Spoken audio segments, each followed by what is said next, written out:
Hello student, welcome to law and legal. भैया आज हम पढ़ेंगे इंटरलोकेटरी ऑर्डर। ऑर्डर 39 रूल 6 से 10 के तहत बताया गया है कि इंटरलोकेटरी ऑर्डर क्या होता है। तो इंटरलोकेटरी का मतलब होता है कि जब भी दो पक्षों के बीच में या दो पार्टीज के बीच में, प्लेंटिफ और डिफेंडेंट के बीच में, जब भी किसी सिविल कोर्ट में कोई केस चल रहा हो, चाहे वो प्रॉपर्टी के रिलेटेड हो, मनी के रिलेटेड हो, या कोई भी रीजन से केस चल रहा हो, अब केस स्टार्ट होने के बाद जब तक उस केस का डिसीजन नहीं आया, इन बीच, ठीक है, इन बीच देखो, अभी केस एक आदमी ने स्टार्ट किया है और केस का कोई डिसीजन नहीं आया, तो डिसीजन ये हो गया, हम ले लेते जजमेंट, ये स्टार्ट। जब भी कोई दो पक्षों के बीच में, चाहे वो प्लेंटिफ डिफेंडेंट के बीच में कोई केस स्टार्ट हुआ है किसी सिविल कोर्ट में कोई भी रीजन के वजह से, तो केस स्टार्ट होने के बाद से और जब तक उस केस में जजमेंट नहीं आया, तो इन बीच में जो उस कोर्ट में जज होते हैं, अगर वो कोई भी ऑर्डर देते हैं, चाहे वो ऑर्डर छोटा हो बड़ा हो, या किसी प्रॉपर्टी को या कोई काम करने को, इन दोनों प्लेंटिफ और डिफेंडेंट में से किसी को कोई काम करने से या प्रॉपर्टी पे कुछ करने से टेम्पररी स्टे या स्टे ऑर्डर देते हैं, ठीक है, तो इसी को हम कहते हैं इंटरलोकेटरी ऑर्डर। आपको समझा? दो पक्षों के बीच में केस के चलने के दौरान, जब तक जजमेंट नहीं आया है, जजमेंट से पहले उन दोनों पक्षों के दौरान कोई काम को रोकना या कुछ छोटा मोटा ऑर्डर देना, जैसे कि विटनेस, अगली तारीख को विटनेस दिखाना, अगली तारीख को डॉक्यूमेंट दिखाना, प्रूफ दिखाना, ये जितने भी छोटे मोटे ऑर्डर होते हैं ना, इन सब को हम कहते हैं इंटरलोक्यूटरी ऑर्डर। अब इसको एग्जाम्पल से समझते हैं, क्योंकि हमें टॉपिक तो समझ जाएगा, लेकिन जब तक एग्जाम्पल से नहीं समझेंगे टॉपिक क्लियर नहीं होगा। तो चलो समझते हैं। यहां पे एग्जाम्पल देता हूं मैं आपको, अनुज और संजीव, ये दो लोग हैं। एक अनुज की जमीन है, इस पे ये खेती करता है, ठीक है। एक दिन संजू, इसका दोस्त है, आके ये जमीन कब्जा कर लेता है। अब यहाँ पे अनुज बोलता है तू मेरी जमीन क्यों कब्जा कर रहा है, तो मेरी जमीन है। तो यही केस अनुज क्या करता है, कोर्ट में, सिविल कोर्ट में केस दर्ज कर देता है संजू के खिलाफ। अब ये केस स्टार्ट हो जाता है, ठीक है। अब इस दौरान अनुज को पता चलता है कि संजू मेरी जमीन पर क्या कर रहा है, बिल्डिंग यानी कंस्ट्रक्शन करने वाला, घर बनाने वाला है खेती हटाकर। तो यहाँ पे क्या कर सकता है ना, देखिए, संजू, अनुज क्या कर सकता है, कोर्ट में बोल सकता है, एक टेम्पररी स्टे मांग सकता है कि जब तक ये केस चल रहा है, ठीक है, तब तक इस प्रॉपर्टी पे स्टे लगा दिया जाए, ताकि ना तो मैं ना तो डिफेंडेंट कोई भी इस प्रॉपर्टी पे कुछ ना बना पाए ना उगा पाए, ठीक है। तो जब एक जज यहाँ पे टेम्पररी स्टे लगाएगी, ताकि जब तक कोर्ट का डिसीजन नहीं आ जाता है तब तक इस प्रॉपर्टी में दोनों में से कोई कुछ नहीं कर सकता है। तो ऐसे जो ऑर्डर्स होते हैं ना, जब कोर्ट के अंदर जज पास करते हैं, चाहे वो ऑर्डर छोटे हो या बड़े, तो उसी को हम कहते हैं इंटरलोकेटरी ऑर्डर। अब हमने एक चीज और देखा, हमने देखा किसी टेम्पररी स्टे, ठीक है। अगर इन्हीं केस, अब यहाँ पे अनुज खेती उगा रहा था, खेती करता था चावल की, संजीव ने कब्जा करके यहाँ ड्रग्स यानी कि अफीम उगाने लग गया, अफीम के पेड़ लगा दिए। अब जो अनुज है ना, कोर्ट में बोलेगा कि जज साहब, जो संजीव है वो मेरे खेत पे अफीम यानी कि ड्रग्स के पेड़ लगाकर उसमें अफीम उगा रहा है। तो यहाँ कोर्ट इंस्पेक्शन यानी कि जांच करवा सकती है उस जमीन का, तो ये भी एक ऑर्डर हो गया। तो ऐसे हर एक छोटे ऑर्डर कोर्ट के अंदर केस के दौरान जज जो भी ऑर्डर देते हैं, चाहे वो छोटा हो बड़ा हो, केस के रिलेटेड हो, तो इन सभी को हम कहते हैं इंटरलोकेटरी ऑर्डर, ठीक है। अब हम देख लेते हैं इंटरलोकेटरी ऑर्डर के 6 से 10 जो एक इसके रूल है वो पढ़ लेते हैं, क्योंकि हमें पता चल गया कि इंटरलोकेटरी ऑर्डर क्या होता है। तो इसके रूल भी जानना जरूरी है, आपको पेपर में आएगा तो सब मालूम होना चाहिए क्या लिखना है। तो रूल नंबर 6, इसका पहला रूल देखते हैं। Rule number 6, power to order interim sale, तुरंत बेचने का आदेश। अब ये आदेश कोर्ट कब देता है? अब ये सब क्या है कि एक कोर्ट के यानी कि केस के दौरान जो जज ऑर्डर देता है, जिसे हम इंटरलोकेटरी ऑर्डर कहते हैं, ये उसी के बारे में बताया है कि जज के पास ऐसी ऐसी पावर है, वो ऑर्डर दे सकता है। अब देखिए यहाँ पे ना, अनुज और संजीव,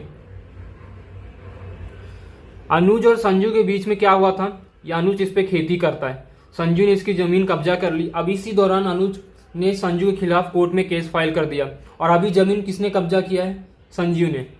तो यहाँ अनुज कोर्ट को बोलेगा, जज साहेब, जब तक ये कोर्ट चलेगा तो मेरे जो जमीन पे फसल है वो खराब हो जाएंगी, ठीक है। तो कोर्ट क्या करेगी, अपना एक ऑफिसर या अफसर भेजेगी उस जमीन पर, और वहाँ पे जितने भी धान रहेंगे उसे काट कर बेच कर जो पैसा रहेगा वो कोर्ट में जमा कर दिया जाएगा। ऐसा क्यों होता है कि जब भी कोई ऐसी चीज होती है जिसके लिए लड़ाई चल रही है, देखो इनके लिए तो ये प्रॉपर्टी के लिए, ये जमीन के लिए लड़ाई चल रही है, लेकिन जमीन पर अनुज की मेहनत है, सालों की कमाई है, अगर वो खराब हो गया तो अनुज को क्या ही कोई इंसाफ मिलेगा, नहीं मिलेगा। ठीक है, तो ऐसे में सिर्फ आपको एग्जांपल दे रहा हूँ, कोई फल हो सकता है, कोई सब्जी हो सकती है, कोई भी ऐसी चीज जो 24 घंटे कुछ समय में तुरंत खराब होने लगे, तो ऐसे में कोर्ट क्या करती है ना, उस चीज को तुरंत बेच देती है, या तो वो प्रॉपर्टी जिसके पास भी, अगर वो देखो यहाँ पे संजू के पास है तो संजू को ऑर्डर देगी उसको बेचकर उस प्रॉपर्टी का, यानी कि जैसे यहाँ पे धान है तो संजू को ऑर्डर देगी कोर्ट कि इसको बेचकर जो पैसा होता है कोर्ट में जमा कर दो। ठीक है, कोई भी चीज होगा जो जल्दी खराब हो सकता है, चाहे 24 घंटे में, 1 दिन में, 2 दिन में, जितने भी, क्योंकि कोर्ट का मामला सालों साल तक चलता है। तो यहाँ धान क्या सालों साल तक अच्छा रहेगा नहीं, ये 4-5 महीना मुश्किल से टिकेगा, फिर खराब हो जाएगा। तो ऐसे में कोर्ट दोनों में से किसी को भी ऑर्डर दे सकती है, नहीं तो कोर्ट अपना अफसर या ऑफिसर भेजकर उस चीज को बेचेगी और उस चीज का जो पैसा रहेगा वो कोर्ट में जमा करा दिया जाएगा। और जब डिसीजन आएगा, जो पक्ष पार्टी जीतेगी, चाहे वो प्लांटिफ अगर केस जीतती है या डिफेंडेंट, तो दोनों में से जो भी केस जीतता है उसे पैसा दे दिया जाएगा। तो ये हमारा रूल नंबर 6 था, ये पहला रूल था इसमें। अब देखते हैं इसका दूसरा रूल नंबर 7। उसमें क्या बताया गया कि detention, preservation, inspection of subject matter of suit, property को सुरक्षित रखने के लिए और जांच करना, यानी कि प्रॉपर्टी को सुरक्षित रखने के लिए उस प्रॉपर्टी को कब्जे में कर सकती है कोर्ट अपने, या उसे जांच करा सकती है। अब देखिए पहला डिटेंशन और प्रिजर्वेशन, यानी कि प्रॉपर्टी को कोर्ट ना प्रॉपर्टी को अपने कब्जे में ले सकती है जब तक 2 पक्षों के बीच में कोई केस चल रहा है, प्रॉपर्टी के रिलेटेड या कोई भी रिलेटेड, तो उस प्रॉपर्टी या पैसे को कोर्ट अपने कब्जे में रख सकती है जिस भी रिलेटेड केस चल रहा है। तो ऐसा अगर कोर्ट को लगता है कि दोनों में से कुछ भागने वाला है, कोई भी ऐसा रीजन होगा, तो कोर्ट ये ऑर्डर दे सकती है कि जब तक ये केस चल रहा है उस प्रॉपर्टी में स्टे ऑर्डर भी लगा सकती है। ठीक है, ना कोई उसको बेच पाएगा, ना उस पर कुछ कोई बना पाएगा, और ना ये कर सकती है और ये भी कर सकती है कि कोर्ट अपने कब्जे में उस प्रॉपर्टी को रख सकती है और जो केस जीतेगा उसे दे दिया जाएगा, ऐसा भी कर सकती है। इंस्पेक्शन, अब उसी प्रॉपर्टी पे दोनों पक्षों के बीच में, जैसे मैंने आपको बताया था कि अनुज की जमीन थी, उस पर संजू क्या कर रहा था, अफीम उगा रहा था, ड्रग्स की खेती कर रहा था। अनुज ने कंप्लेंट कोर्ट में किया, तो वहां पे कोर्ट क्या करेगी, अपना अफसर ऑफिसर भेज के उस जमीन पर इंस्पेक्शन जांच करवाएगी कि सच में संजू उस पर इलीगल तरीके से अफीम की खेती कर रहा है कि नहीं, देखेगी। तो वहां पे इंस्पेक्शन का भी ऑर्डर दिखा सकते हैं। सैंपल एक्सपेरिमेंट, अब उस जमीन पे कोई एक्सपेरिमेंट करना हो, सैंपल लेना होगा, ये सब का ऑर्डर भी दे सकती है। अब यहाँ पे क्या होता है ना, किसी और की जमीन है, किसी और को वहां पर जाके इंस्पेक्शन या एक्सपेरिमेंट करना है, तो कोर्ट उसके लिए भी ऑर्डर दे सकती है। तो रूल नंबर 7 के तहत यही बताया गया था। अब देखते हैं रूल नंबर 8, इंटरलोकेटरी में रूल नंबर 8 क्या बताता है। अब हमने जो रूल नंबर 7 और 6 पढ़ा ना, कोर्ट को वो करने से, वो अगर कोर्ट को वो रूल नंबर 6 और 7 ऑर्डर देना है दोनों पक्षों के बीच में, जिसके भी खिलाफ, तो जिसके भी खिलाफ अगर डिफेंडेंट खिलाफ इंस्पेक्शन, डिटेंशन या प्रॉपर्टी को कब्जा या बेचने का, कोई चीज बेचने का ऑर्डर अगर देना है, तो पहले उस पर्सन को, जिस पर्सन के खिलाफ ये सब करना है, तो उसे एक लीगल नोटिस देना पड़ेगा कोर्ट के थ्रू। रूल नंबर 8 हमें यही बताता है, application for such order to be after notice. देखो यहाँ लिखा है कि आपको रूल नंबर 6 और रूल नंबर 7 तभी कर सकते हो जब एक नोटिस उसे भेजा जाए कि हम आपके घर पे इंस्पेक्शन करने आ रहे हैं, जांच करने आ रही है, आपकी प्रॉपर्टी कब्जा करेंगे जब तक केस चल रहा है, या उस सामान को बेचकर पैसा कोर्ट में जमा कराइए। ऐसे मामले अगर कोर्ट ऐसा ऑर्डर पास करना चाहती तो पहले जिसके खिलाफ ये करना चाहती है उसे एक लीगल नोटिस देना होगा, उसके बिना नहीं कर सकती है। लेकिन अगर इमरजेंसी है, जहाँ पे कुछ इमरजेंसी की, जैसे कि कोई उस प्रॉपर्टी पे जहाँ इंस्पेक्शन या जांच करना है वो भागने वाला है, कुछ इलीगल तरीके से कुछ करने वाला है, तो कोर्ट डायरेक्ट भी कर सकती है। ठीक है, ये क्यों होता है कि जिसके खिलाफ हम कर रहे हैं उसको भी बुलाया जाए, उसकी भी बात सुनी जाए, अगर वो सच में ऐसा है तो हम इंस्पेक्शन ये सब कर सकते हैं। तो रूल नंबर 8 में यही बताया जाता है कि उसको नोटिस देना पड़ता है। अगर रूल नंबर 6 और 7 अप्लाई करना है तो पहले नोटिस दो, उसकी बात सुनो, फिर ही उस रूल नंबर 6 और 7 को अप्लाई करो। ठीक है, रूल नंबर 9 देखते हैं। रूल नंबर 9 क्या बताता है कि व्हेन पार्टी में B put in immediate position of land, property का तुरंत कब्जा देना। इसका मतलब क्या आता है कि एग्जाम्पल से समझते हैं। देखो, 2 पक्षों के बीच में किसी प्रॉपर्टी को लेकर या कोई भी ऐसी चीज को लेकर केस चल रहा है, ठीक है, प्रॉपर्टी को लेकर केस चल रहा है, उस दौरान जिस पर्सन की प्रॉपर्टी है उस प्रॉपर्टी को किसी और पर्सन ने कब्जा किया है और उस प्रॉपर्टी का टैक्स या रेवेन्यू ऐसा कोई अमाउंट जो सरकार को हर साल या हर महीने देना रहता है वो अभी तक पेड नहीं हुआ है, ठीक है। तो ऐसे में क्या करती है सरकार, उस प्रॉपर्टी को जब्त करती है, क्योंकि सरकार का कोई अमाउंट उस लैंड से या रेवेन्यू या कोई भी टैक्स अगर नहीं भरा जाएगा तो सरकार उस ज़मीन को अपने कब्जे में लेगी। तो केस के दौरान ऐसा प्रॉपर्टी अगर आता है तो जिसके पास कब्जा, अगर वो पर्सन टैक्स या रेवेन्यू भरने से मना करती है तो जो प्लांटिफ अगर वो भर देता है, कोई भी दूसरी पार्टी उस पैसे को भरती है, तो केस के दौरान उस प्रॉपर्टी का कब्जा इमीडिएट उस पर्सन को दे दिया जाता है। टेम्पररी होता है ये, जब तक केस का रिजल्ट नहीं आएगा उस पर्सन के पास रहेगा। और जिस दिन केस का रिजल्ट आया, अब जैसे कि जिस पर्सन ने पैसा भरा अगर वही केस जीत गया तो प्रॉपर्टी उसकी हो जाएगी, और जो उसने पैसा भरा है वो एक लीगल हो जाएगा, क्योंकि प्रॉपर्टी का टैक्स तो भरना पड़ता, अगर वो केस जीतता तो भी उसके बाद भरना पड़ता, इसलिए उसने पहले भर दिया। अगर वो प्रॉपर्टी जिसने पैसा भरा था टैक्स उसके पक्ष में, यानी कि वो केस नहीं जीतता है, जिसने प्रॉपर्टी कब्जा किया था और उसने पैसा भरने से मना किया था, अगर वो जीतता है तो बाद में उस पर्सन को जिसने पैसा भरा उसको पैसा देना पड़ेगा, ठीक है। एग्जाम्पल से समझते हैं, यहाँ पे देखो, अनुज और संजीव, ये दोनों के बीच में एक जमीन है।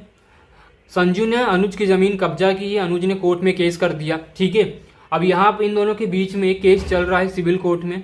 तो इस प्रॉपर्टी पे, ये जो अनुज की जमीन है, इस पे 1 साल से कोर्ट का रेवेन्यू यानी टैक्स नहीं भर गया है, तो कोर्ट अनुज को नोटिस भेजती है, केस के दौरान बताती है कि तुम्हारा जमीन का जो रेवेन्यू टैक्स वो भर नहीं गया है, अगर तुम नहीं भरोगे तो कोर्ट इसे जब्त कर लेगी, नीलामी करेगी, किसी और को बेच देगी तुम्हारी ज़मीन। तो ठीक है, ऐसा अनुज को एक नोटिस आता है। तो अभी ये प्रॉपर्टी किसके कब्जे में? संजीव को। तो संजीव को ये ऑर्डर दिया जाएगा कि तुम इस प्रॉपर्टी का टैक्स भरो, क्योंकि तुम्हारे पास ये प्रॉपर्टी कब्जे में है। लेकिन यहाँ पे संजीव मना कर देता है, मैं नहीं करूँगा। तो अनुज को मालूम है मेरी प्रॉपर्टी, मुझे टैक्स तो भरना पड़ेगा, तो अनुज ये टैक्स भर देता है, ठीक है। अनुज ये टैक्स भर देता है। तो अब इस प्रॉपर्टी, देखो ये अनुज की प्रॉपर्टी थी, लेकिन कब्जा किसने किया था? संजू ने। संजू ने इस प्रॉपर्टी का रेवेन्यू टैक्स भरने से मना कर दिया। यहाँ पे अनुज ने उसको भरने के लिए हाँ कर दी। तो कोर्ट तुरंत ऑर्डर देगी जो प्रॉपर्टी का कब्जा है वो अनुज को दे दिया जाए, संजू को वहां से हटा दिया जाएगा। भले ही केस का फैसला अभी तक नहीं आया, और जो ये कब्जा रहेगा ये एक टेम्पररी रहेगा। और जैसे ही कोर्ट का ऑर्डर आता है, तो अगर कोर्ट का ऑर्डर अनुज के लिए आता है, अनुज के पक्ष में आता है कि अनुज हाँ तुम ये केस जीत गए हो, तो जो अनुज ने पैसा भरा था टैक्स, तो वो एक जायज़ था, लीगल था। क्यों? अगर अनुज ये केस जीतता है तो अनुज के पास ये प्रॉपर्टी आई, तो अनुज को आगे चल के वो टैक्स तो भरना पड़ता, तो इसीलिए उसने पहले ही भर दिया। तो यहाँ पे उसे कोई अलग से पैसा कोर्ट से नहीं मिलेगा, उसने भरा क्योंकि उसके पास ही प्रॉपर्टी आई। लेकिन इन केस अनुज ने पैसा यहाँ भरा था, टैक्स या रेवेन्यू जो भी था लैंड के लिए, प्रॉपर्टी के लिए, लेकिन अनुज केस हार जाता है, प्रॉपर्टी संजू के पास चली जाती है। तो संजू को कोर्ट ऑर्डर देगी कि जो अनुज ने टैक्स या रेवेन्यू भरा था वो संजू अनुज को दे दे, अपने प्रॉपर्टी से बेच के या कैसे भी करके अनुज को दे दे, ठीक है। तो यही हमारा रूल नंबर 9 था। रूल नंबर 10 देख लेते हैं। देखो यहाँ पे अनुज और संजू डिफेंडेंट है, ये है प्लांटिफ, इसने केस किया है, ठीक है। इन दोनों के बीच में केस चल रहा है पैसे किराएदार के बीच में। ये किराएदार है, ये लैंडलॉर्ड है, ठीक है, ओनर। अब संजू ने पिछले 5 महीने से अनुज को इसका हर महीने का 20,000 का किराया था, ये नहीं दिया है, ठीक है। तो अनुज ने कोर्ट में केस फाइल कर दिया कि संजू ने पिछले 5 महीने से मुझे किराया नहीं दिया है, ठीक है। तो ऐसे में अगर जो डिफेंडेंट है वो कबूल कर लेती है, एक्सेप्ट कर लेती है कि हाँ मैंने पिछले 5 महीने से जो किराया है नहीं दिया है, अगर यहाँ पे एक्सेप्ट करती है, इन केस कर लेती है, तो कोर्ट उस डिफेंडेंट को ऑर्डर देगी कि जितना भी उसका पैसा था 5 महीने का वो अनुज को दे दिया जाए, ठीक है। यही हमारा रूल नंबर 10 है कि देखो deposit of money in court, पैसा या प्रॉपर्टी कोर्ट में जमा करवाना। अब यहाँ पे जो 5 महीने का क्या इसका रेंट बाकी था अनुज के लिए, संजू का रेंट बाकी था, तो ये जो कोर्ट संजू को ऑर्डर देगी कि जो 5 महीने का रेंट बाकी हो कोर्ट में जमा करवा दिया जाए।